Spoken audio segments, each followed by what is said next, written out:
Просто погледнете само колко бляскав изглежда върху устните. Това са новите глосове на Trendida Power Peptide. Те имат страхотна формула, която подхранва устните. Имат страхотен аромат и разбира се цвят, който наистина се забелязва. Ще очертая устните си с този молив за устни на Catrice.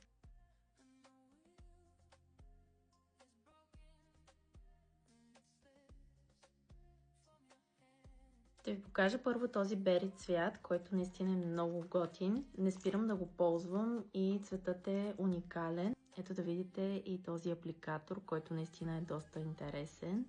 Миризмата е като надъвка и също така има SPF 30. Наистина е доста подхранващ този продукт.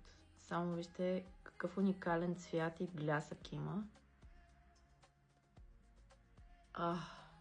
Просто погледнете какъв блясък брутален има. Обожавам го този продукт. Ще си купя със сигурност още. Погледнете само колко бляскав изглежда върху устните. Цената също е брутално ефтина за такъв продукт с такава формула. Сега си го махнах в гланца, за да ви покажа и другия цвят и устните ми се усещат толкова омекотени. Ето го и другия цвят. Изглежда доста светъл, но при нанасяне ще видите, че не е точно така.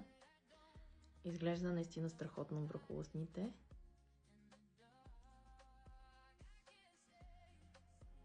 Ето го и цветът. Наистина е много красив. Не е като този супер ярък цвят, който е на опаковката.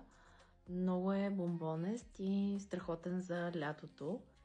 Тези два продукта наистина се оказаха страхотно попадение. Много ми харесват, както и ето тези дрънкулки тук, които са сложили. Цената им е страхотна.